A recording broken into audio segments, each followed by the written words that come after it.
10 out of them, but because of our time, I'll be speaking on three of them, two from India and one from America.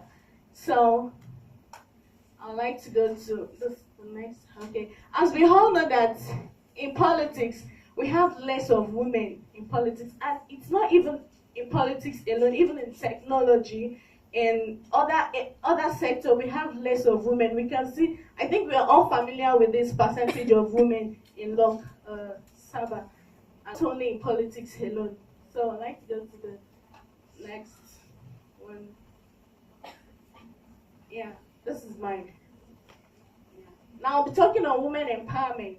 Women empowerment has become the talk of the town. That can we truly empower people, especially women? Anybody, can we empower people? I asked that question from someone, but the person told me, can we really empower people? I said, I don't think so. You can say you want to empower people, but you are not really empowering them, but you are trying to facilitate, trying to make things easier for them. So that's what I like to say here. The word women empowerment is a big question, and how can we empower women, and can we really empower them? Next one. Now my question is, the hard truth is no one can empower anyone. All we can do is to facilitate the process, because it takes women to empower themselves. For example, as we are all here, our parents have sent us to school to study. They've really helped us so that we can achieve something in the future. But it's left for us either to read or not to read, either to go to classes or not to go to classes, to enjoy ourselves. Now, but when we do that, we acquire knowledge, and we also, not only in classes, we go out, we attend conferences, we attend all other things that can help us. That's also part of empowerment. It's not only coming to school, because we have some people go to school but they are still illiterate. So it's not only coming to school that will make you literate. So that's why I would like to talk on leadership. Leadership, for someone to be a leader, that means the person has been empowered in one way or the other. And before you can be a leader, before you can lead people, you have to first lead your own self. If you can't lead yourself, there is no how you can go out there to lead people. One, how can we lead ourselves? Maybe in the way you organize yourself, the way you make yourself an example, a good example. Because you can't have a bad reputation and expect people to follow you. That isn't right. We've heard of so many presidents, of so many prime ministers that they went into politics, but at the end of the day, they later found out what they've done in the past, and that has become what is haunting them today. Either they are to resign or not to resign. So before you become a leader, you have to first of all lead yourself. Then as a woman, you can't just go out there and say you want to empower people. You have to first have that at the back of your mind that you want to lead yourself first. You want to be a good example for others to follow. And yeah, this is what I termed leadership. Leadership is action, not position. The ability to take action instantly, not just waiting for anyone to say, okay, do this. No, you know this is the right thing for me to do, and you immediately take that action. And for you going into politics is not for you to go there and go and occupy a position or just to relax, embezzle money. No, it's you taking action. You see the right thing to do. You see what is going on amidst your fellow women, and you take the right action. I must help my fellow women. I must help the girls. I must help the boys. Not only the women world, even the male world. You have to help them. So this is what I term as leadership. It's action, not just position or just occupying a space. Then next. Yeah, I use the descriptive research design, sampling, purposive sampling technique. So my data was secondary data. I had to work on the internet to get some of this information.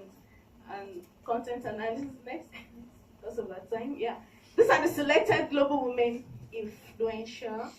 One, I like to talk on Chanda Kocha, the High Bank CEO, MS Roshni Nada, CEO of HC Health Enterprise, MS Kiran Mazumdar, Shaw, Shubhana Bhatia, and Priyanka Chopra. I think you all know her, yeah.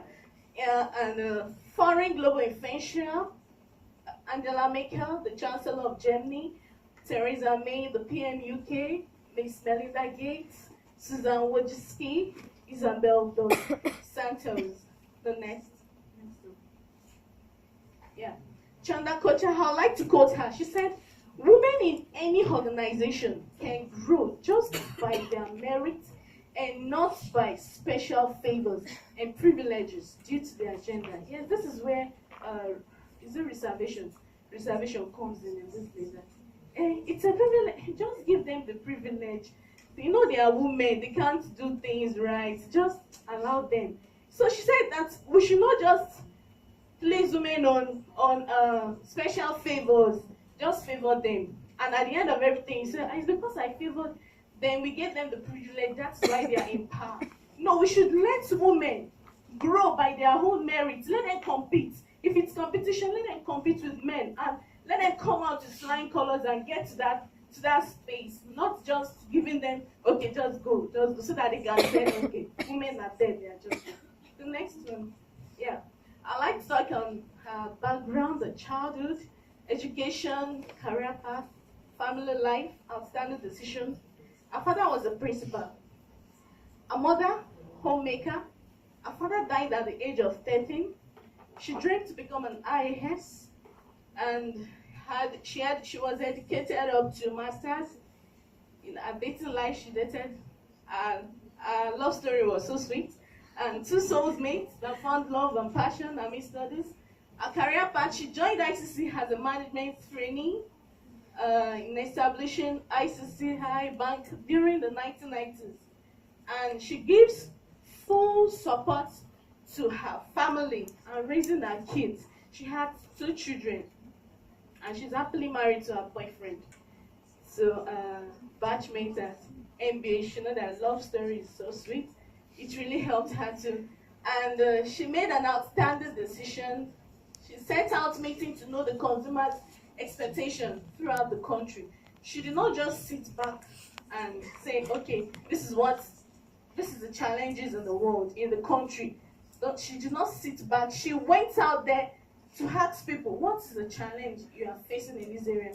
And she set out to know their expectations, not only in her own family. She went out to help people too. And she also listened to everyone and absorbed everybody's thoughts and take appropriate action. A message to all women in the world is to build up self-confidence. If I ask any one of you here, if I ask any one of you that who want to become a leader, you say, I don't want to become a leader, or you want to go into politics. So many people will say, no, I don't want to go into politics.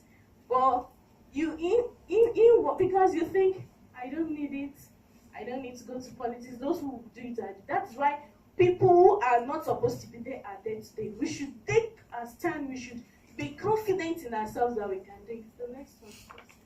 And Miss Kiran Mazumdar Shaw, look at what she said. She said, I managed to do things with a lot of common sense, a lot of determination, and a lot of foolish courage. At times, you have to take some crazy courage at times that people will say, what are you doing? But you let them know, don't just go the way everybody is going. Be on your own. Go on another direction while others are going. That's why she said she takes some foolish courage. Next one, please. Yeah, you can see her background.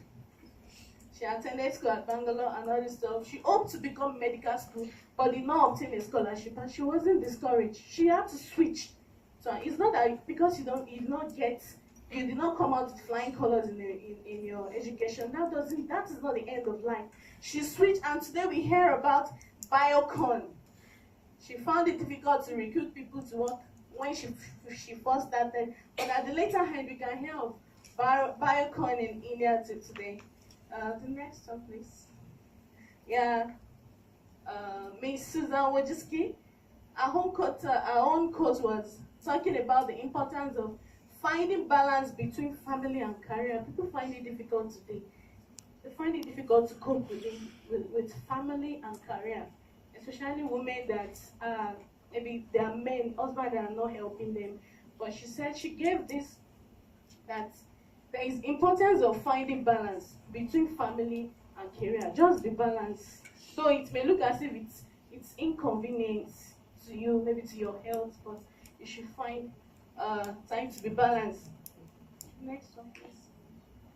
And this is her background: education, career path, family life. She had 3 children. All these people I mentioned, they are all married. So don't think marriage will hinder you from achieving what you want to become in life.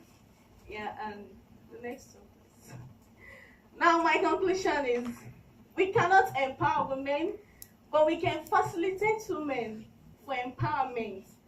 Women have to lead themselves to empowering themselves, self-lead. And this can be done through share learning. You call women together, those women, the upper class, and I don't know, but you call them together, share experiences to them, encourage them so that they can also come up the way all these people have come up in life. And girls, students have to actively get involved in leading to liberation by voting for young women and support young women to come out. Next, please. Yeah. Out getting involved is not only by mass protest when there are issues, but doing the right thing, which is to vote for young women. Let us all come out as women. Let's vote, and we ourselves, let's support them. It's not that I say, no, I'm not supporting any party. Let's support. If the person is a lady, let's support her. Until then, women can experience some level of peace. This is a take-home thought for every one of us. We should vote for young women and support them to take leadership position in politics. Then until then we can have, like when we have women all over the place, all over the places, they are into politics, technologies, and other sectors. I feel there will be peace in this world. And I want to say thank you for listening.